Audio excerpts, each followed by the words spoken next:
आज के लेक्चर में हम डिस्कस करेंगे चैप्टर नंबर 13 करंट इलेक्ट्रिसिटी के जो एक्सरसाइज शॉर्ट क्वेश्चंस हैं उनको। Short question number 1, a potential difference is applied across the ends of a copper wire. हमारे पास एक कॉपर की वायर है और उस वायर के अक्रॉस हमने पोटेंशियल डिफरेंस अप्लाई किया है, यानी कि उस कॉपर की वायर को हमने एक बैटरी के साथ कनेक्ट कर दिया। What is the effect on drift velocity of free electrons? Free electrons की ड्रिफ्ट वेलोसिटी के ऊपर क्या इफेक्ट पड़ेगा अगर हम पार्ट ए में कहते हैं कि पोटेंशियल डिफरेंस को इंक्रीज कर दें, और पार्ट बी में कहते हैं कि अगर हम लेंथ को कम कर दें या टेम्परेचर को कम कर दें तो फिर बताएं कि इलेक्ट्रॉन्स की ड्रिफ्ट वेलोसिटी के ऊपर क्या इफेक्ट पड़ेगा। तो अभी हम डिस्कस करते हैं कि अगर हम पोटेंशियल डिफरेंस को बढ़ा देते हैं तो इलेक्ट्रॉन्स की ड्रिफ्ट वेलोसिटी के ऊपर क्या फ़र्क पड़ेगा। तो देखें, by increasing potential difference the drift velocity of free electrons increases. जब हम पोटेंशियल डिफरेंस को बढ़ाते हैं तो फ्री इलेक्ट्रॉन्स की ड्रिफ्ट वेलोसिटी बढ़ती है। अब ऐसा क्यों होता है, तो आइए इसकी रीज़न देखते हैं। तो कंसिडर करें कि ये मेरे पास कॉपर की वायर है और इस वायर की लेंथ है d। इस वायर का जो एक टर्मिनल है उसको हमने बैटरी के पॉजिटिव टर्मिनल से कनेक्ट कर दिया और इस वायर का ये जो टर्मिनल है इसको हमने बैटरी के नेगेटिव टर्मिनल से कनेक्ट कर दिया। सो ये जो वायर का पॉइंट है ये हाई पोटेंशियल पर है और कॉपर वायर का ये जो पॉइंट है ये लो पोटेंशियल पर है। तो इट मीन्स कि हमारे पास यहाँ पर पोटेंशियल का जो डिफरेंस है वो मौजूद है। तो क्या होगा, electric field from high potential to low potential produce होना स्टार्ट हो जाएगी। और वैसे भी आप जानते हैं कि according to electric potential gradient del V divided by d that is equal to electric field intensity. तो इस रिलेशन से आप इजीली देख सकते हैं कि अगर मैं पोटेंशियल डिफरेंस को बढ़ाऊंगा तो पोटेंशियल डिफरेंस बढ़ाने से जो इलेक्ट्रिक फील्ड है वो भी बढ़ जाएगी। देखें, डी जो है ये तो कॉपर वायर की लेंथ है, ये तो चेंज नहीं होगी। अगर मैं पोटेंशियल डिफरेंस को बढ़ा दूंगा तो पोटेंशियल डिफरेंस बढ़ाने से जो इलेक्ट्रिक फील्ड है उसकी वैल्यू भी बढ़ जाएगी। और अगर हमारे पास इलेक्ट्रिक फील्ड बढ़ रही है तो इलेक्ट्रिक फील्ड के बढ़ने से जो इलेक्ट्रोस्टैटिक फोर्स है वो इंक्रीज़ हो जाएगी। और जब फोर्स इंक्रीज़ हो रही है, और फोर्स किसके ऊपर एक्ट कर रही है, इस कंडक्टर में मौजूद जो चार्जेस हैं उनके ऊपर, तो जितनी ज़्यादा फोर्स इंक्रीज़ होगी उतनी ज़्यादा हाई वेलोसिटी से चार्जेस जो हैं वो कंडक्टर के अंदर मूव करेंगे। तो इट मीन्स हमें पता चला कि पोटेंशियल डिफरेंस बढ़ाने से अल्टीमेटली जो इफ़ेक्ट आ रहा है वो क्या है, ड्रिफ्ट वेलोसिटी जो है इलेक्ट्रॉन्स की वो इंक्रीज़ हो जाएगी।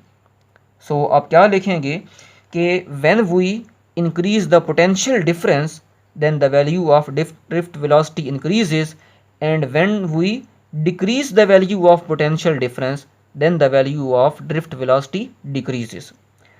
अब सेकंड जो है पार्ट में वो पूछ रहे थे कि अगर हम अपने कंडक्टर की लेंथ को कम कर देते हैं तो फिर बताएं ड्रिफ्ट वेलोसिटी के ऊपर क्या फ़र्क पड़ेगा। तो देखिए, रेजिस्टेंस की इक्वेशन है रो एल बाय ए। हम क्रॉस सेक्शनल एरिया को चेंज नहीं करते और रो तो वैसे ही कांस्टेंट है। तो अगर आप लेंथ को कम करेंगे तो लेंथ को कम करने से हमारे कंडक्टर की जो रेजिस्टेंस है वो भी क्या हो जाएगी, कम हो जाएगी। अब अगर रेजिस्टेंस कम हो रही है तो उससे क्या होगा, कंडक्टर के अंदर फ्लो होने वाला जो करंट है वो इंक्रीज़ हो जाएगा। और जब करंट इंक्रीज़ होगा तो इट मीन्स कि इलेक्ट्रॉन्स की जो ड्रिफ्ट वेलोसिटी है वो भी इंक्रीज़ हो रही है। सो हम क्या कहेंगे कि when we decrease the length of conductor then the value of drift velocity increases. Third part में कह रहे थे कि अगर हम अपने कॉपर की वायर का जो टेम्परेचर है उसको डिक्रीज़ कर देते हैं, कम कर देते हैं, तो फिर ड्रिफ्ट वेलोसिटी के ऊपर क्या फ़र्क पड़ेगा। तो देखें, मेटल्स की ये प्रॉपर्टी है कि जब आप उनका टेम्परेचर कम करते हैं तो उनकी रेजिस्टेंस भी कम हो जाती है। तो अगर मैं इसी कॉपर वायर का जो टेम्परेचर है वो कम करूँगा तो जो रेजिस्टेंस है वो भी क्या हो जाएगी, कम। और जब रेजिस्टेंस कम हो जाएगी तो फ्लो होने वाला जो करंट है वो बढ़ जाएगा, और जब करंट बढ़ेगा तो ड्रिफ्ट वेलोसिटी क्या हो जाएगी, इंक्रीज़ हो जाएगी। सो ये था हमारे पास शॉर्ट क्वेश्चन नंबर 1। अब हम देखते हैं शॉर्ट क्वेश्चन नंबर 2 को। Short question number 2, do bends in a wire effects it electrical resistance, explain. कहते हैं कि ये हमारे पास एक वायर है और आप इस वायर को बेंड कर देते हैं, तो बताएं कि बेंड करने से इस वायर की रेजिस्टेंस के ऊपर कोई फ़र्क पड़ेगा या नहीं पड़ेगा। तो देखिए रेजिस्टेंस जो है वो तो डिपेंड करती है हमारी वायर की लेंथ पर और हमारी वायर के क्रॉस सेक्शनल एरिया पर। अगर बेंड करने से ना ही हमारी लेंथ चेंज हो और ना ही क्रॉस सेक्शनल एरिया चेंज हो तो ज़ाहिरी सी बात है रेजिस्टेंस भी चेंज नहीं होगी। लेकिन अगर बेंड करने से क्रॉस सेक्शनल एरिया या लेंथ ये चेंज हो जाते हैं तो फिर हमारे पास रेजिस्टेंस जो है वो भी चेंज हो जाएगी। तो इसका आंसर होगा the resistance of a wire depends upon length and cross sectional area by this relation. If length and cross sectional area of wire are affected on bending then resistance will change, otherwise there will be no change in the resistance. Short question number 3. What are the resistances of the resistors given in figure A and B? What is tolerance of each resistor? So ये हमें एक जो है वो carbon resistor given है और हमने इसकी रेजिस्टेंस बतानी है। तो मैंने आपको बताया था कि आप लेफ़्ट से राइट की तरफ मूव करेंगे और अपने कलर्स के जो बैंड्स हैं उनको चेक करेंगे। तो देखें यहाँ पर जो पहला कलर का बैंड है वो कौन सा कलर है, ब्राउन, और ब्राउन का कोड होता है हमारे पास 1। अगला जो कलर है वो है हमारे पास ग्रीन और ग्रीन का कोड क्या है 5, सो 1 5। थर्ड जो कलर है वो है रेड और रेड का कोड होता है 2। अब थर्ड कलर का जो भी कोड होगा उतने ज़ीरोज़ हमने अटैच करने हैं। तो रेड का कोड 2 है तो हम यहाँ पर 2 ज़ीरोज़ अटैच करेंगे तो इस कार्बन रेजिस्टर की रेजिस्टेंस कितनी हो जाएगी 1500 ओम। फोर्थ बैंड आप देख रहे हैं यहाँ पर गोल्ड का है और ये आपको बताएगा टॉलरेंस। और आप जानते हैं कि जब हमारे पास गोल्ड का जो है वो बैंड आएगा तो उस रेजिस्टर की जो टॉलरेंस है वो ±5% होगी।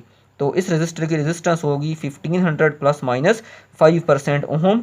यानी कि अगर आप 1500 का 5% निकालें तो जो भी आंसर आएगा उसको 1500 के अंदर ऐड कर दें या उसको 1500 के अंदर से सब्ट्रैक्ट कर दें तो उतनी रेंज के अंदर हमारे पास इस रेजिस्टर की जो है वो रेजिस्टेंस की वैल्यू फॉल करेगी।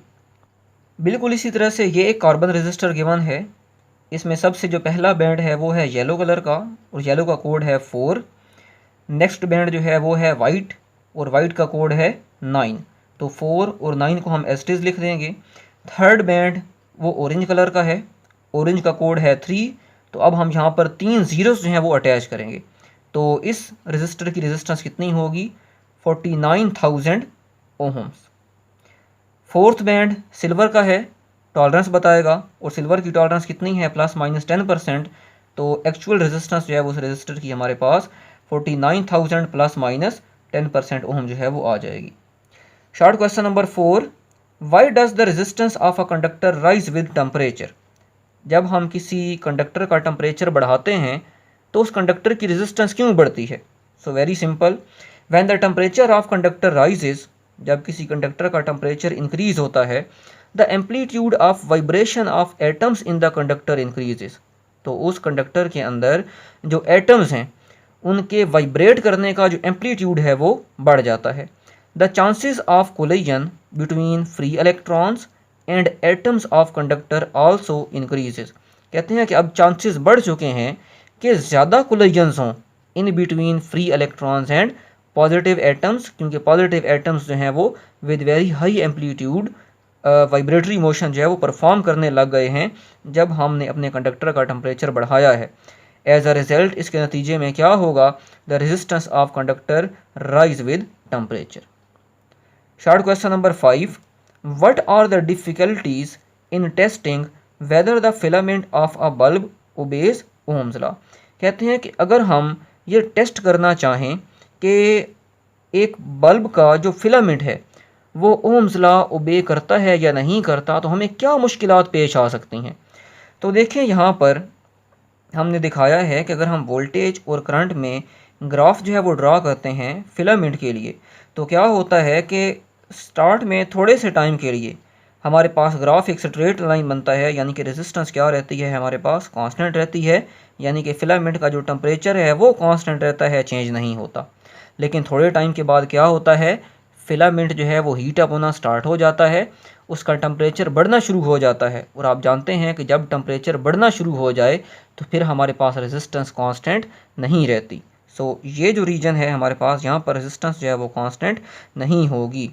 तो यही डिफ़िकल्टी है हमारे पास कि इनिशियली क्या होता है, टेम्परेचर जो है वो नहीं बढ़ता और रेजिस्टेंस भी नहीं बढ़ती, लेकिन थोड़े से टाइम के बाद हमारे बल्ब का जो फिलामेंट है वो हीट अप होना स्टार्ट हो जाता है, उसका टेम्परेचर बढ़ना शुरू हो जाता है, जिसके नतीजे में फिलामेंट की जो रेजिस्टेंस है वो भी बढ़ना शुरू हो जाती है। और यही डिफ़िकल्टी है अगर हम टेस्ट करना चाहते हैं कि हमारे बल्ब का फिलामेंट ओम्स लॉ को ओबे करता है या नहीं करता।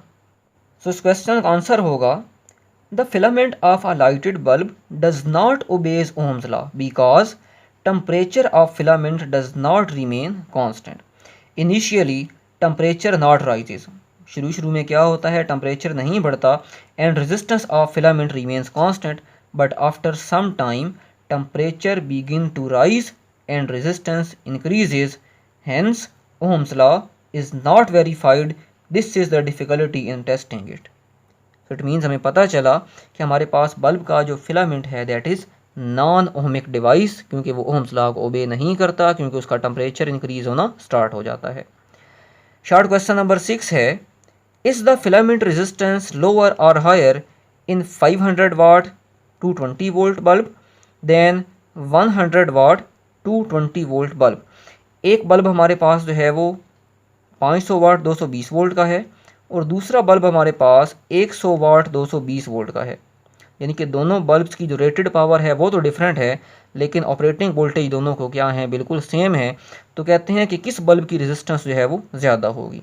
तो देखें, according to power dissipation V² divided by R, तो दोनों बल्ब्स के अंदर क्योंकि वोल्टेज जो है वो सेम है तो पावर और रेजिस्टेंस में रिलेशन इनवर्स होगा। सो इट मीन्स के जिस बल्ब की रेटेड पावर ज़्यादा होगी उस बल्ब के लिए रेजिस्टेंस कम होगी। तो आप कह सकते हैं कि 500 वाट बल्ब के लिए रेजिस्टेंस जो है वो कम होगी, लेकिन आपने यहाँ पर कैलकुलेट करना है। सो पावर की इक्वेशन से रेजिस्टेंस को सेपरेट किया, वोल्टेज गिवन है, पावर गिवन है 500 वाट, तो रेजिस्टेंस आ गई 96.8 ओम। और इसी तरह से इस बल्ब के लिए हमारे पास वोल्टेज 220 वोल्ट हैं, पावर 100 वाट है, इसको सॉल्व करेंगे तो इसकी रेजिस्टेंस आ जाएगी 484 ओम। सो हम कहेंगे कि resistance of 100 watt bulb is greater while the resistance of 500 watt bulb is lower. Short question number 7, describe a circuit which will give continuously varying potential. तो इस सर्किट को हम बहुत डिटेल में डिस्कस कर चुके हैं। पोटेंशियोमीटर का पूरा टॉपिक रिसेंटली हमने कवर किया था और इसका लिंक जो है वो आपको डिस्क्रिप्शन में भी मिल जाएगा, तो आप इसका आंसर जो है वो ईजिली वहाँ से चेक कर सकते हैं। Explain why the terminal potential difference of a battery decreases. Explain करें कि एक बैटरी का टर्मिनल पोटेंशियल डिफरेंस कम क्यों होता है। When the current drawn from it is increased, जब उस बैटरी से हम ज़्यादा करंट ड्रा करना स्टार्ट कर देते हैं। और टर्मिनल पोटेंशियल डिफरेंस क्या था कि जब हमारे पास या ऐसे समझ लें कि ये मेरे पास एक सेल है और ये इसका एक टर्मिनल है, ये इसका दूसरा टर्मिनल है। सो जब मैं यहाँ पर वोल्ट मीटर अटैच करूँगा तो वोल्ट मीटर मुझे जो रीडिंग देगा उसी को मैं नाम क्या दे दूँगा, टर्मिनल पोटेंशियल डिफरेंस। तो हमने देखा था कि हमारे पास टर्मिनल पोटेंशियल डिफरेंस है वो बराबर है E माइनस IR के, where small r is the internal resistance of this cell. तो देखें, जैसे जैसे आप I को इंक्रीज़ करेंगे, जितना आप इस सेल में से करंट को खींचते जाएंगे, तो ये करंट आपका गुजरेगा इंटरनल रेजिस्टेंस में से, और जब इंटरनल रेजिस्टेंस में से गुजरेगा तो वोल्टेज जो है वो इंटरनल रेजिस्टेंस के अक्रॉस ड्रॉप होंगे। अब EMF में से ये वाली जो टर्म है ये माइनस हो रही है, और जितना आप करंट ज़्यादा ड्रा करेंगे ये टर्म उतनी ही इंक्रीज़ होती जाएगी। तो ओवरऑल ये जो आंसर आएगा ये क्या होता जाएगा, हमारे पास कम होता जाएगा। So terminal potential difference of a battery decreases because when the current flowing through the internal resistance, जब इंटरनल रेजिस्टेंस R में से करंट फ्लो करता है और वो करंट इंक्रीज़ होता है, सम पोटेंशियल ड्रॉप्स अक्रॉस R, कुछ ना कुछ पोटेंशियल जो है वो इंटरनल रेजिस्टेंस के अक्रॉस ड्रॉप हो जाता है, और इसके नतीजे में क्या होता है, जो टर्मिनल पोटेंशियल डिफरेंस कम हो जाता है। What is Wheatstone bridge, how can it be used to determine an unknown resistance. तो इसको भी हम डिस्कस कर चुके हैं। व्हीटस्टोन ब्रिज हमारे पास एक ऐसी डिवाइस है जिसको हम इस्तेमाल करते हैं किसी भी रेजिस्टेंस की किसी भी रजिस्टर की अननोन रेजिस्टेंस को कैलकुलेट करने के लिए। तो इसका लिंक भी मैं आपको डिस्क्रिप्शन में प्रोवाइड कर दूंगा, वहाँ से आप इजीली व्हीटस्टोन ब्रिज का जो टॉपिक है उसको भी चेक कर सकते हैं। तो ये था हमारे पास आज का lecture about short questions of current electricity.